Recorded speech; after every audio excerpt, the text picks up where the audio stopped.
Okay, so this video I wanted to talk about chronic pain.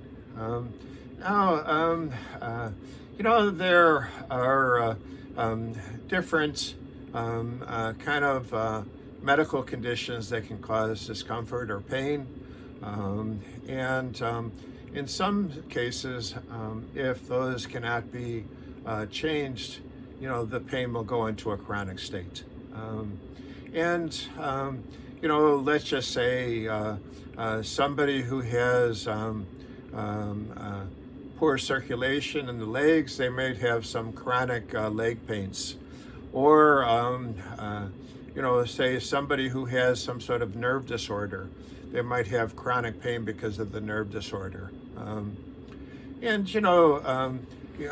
Initially the pain will be an acute pain. Let's say somebody has an injury, broken bone or whatever, and they put that broken bone in a cast. Eventually the bones heal, and now the acute pain is gone. But let's just say there's a more severe injury where there's been damage to, let's say, the leg or the arm. That's a lot more beyond just a simple fracture. Now you may get into the chronic pain type state where, let's say a crush injury or something to the leg goes from acute to chronic. One of the things that happens with chronic pain is that people will have a tendency to get depressed also. And it's kind of hard to determine whether it's the chicken or the egg with this scenario, because when you're talking about chronic pain, is the chronic pain caused by the depression, or is the chronic pain the cause of the depression? It's kind of hard to say one way or the other. Definitely, if somebody is somebody who is depressed, they're more likely to feel things as painful. In other words, the pain tolerance of somebody who's depressed is less than somebody who's happy. But on the other hand, somebody who has to deal with chronic pain all the time is not going to necessarily be happy all the time. So it's pretty easy for somebody who has chronic pain problems to get depressed. Basically, like I said, is it the chicken or is it the egg?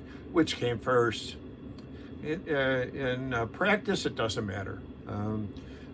Because there is a depression associated with chronic pain, it's helpful to use antidepressants to help take care of it. Now, this point brings up the fact that many times somebody with chronic pain will wind up on narcotics, oxycodone or whatever, hydrocodone.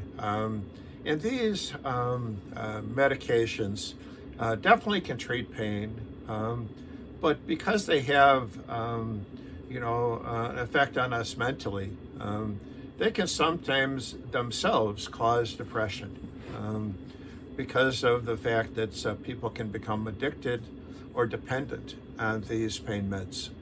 And then once you're dependent on that, it's hard to get off of it, and they do have an effect on our mental state.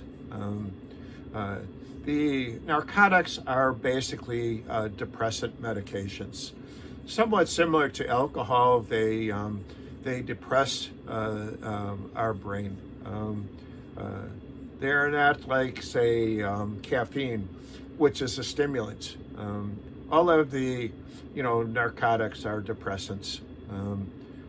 They suppress, the pain, but they also suppress, our mental status. It's been found that if somebody is on a antidepressant, they use less pain medications.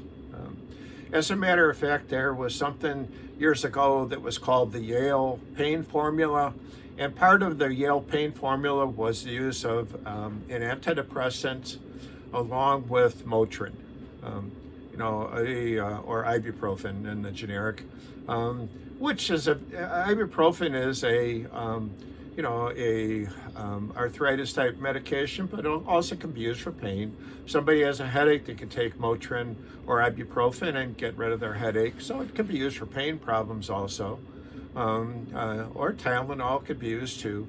But it was with the use of the antidepressant that made the medications like Motrin stronger.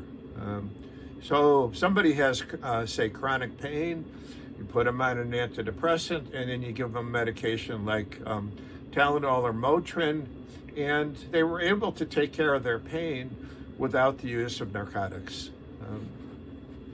And this would be beneficial because this way there's less of a chance that you're going to make the person addicted or dependent.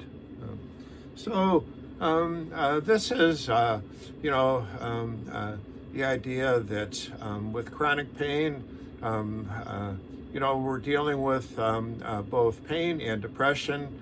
The antidepressants are helpful, and it's also helpful, if we don't have to get somebody dependent on narcotics. This is a different way of dealing with it.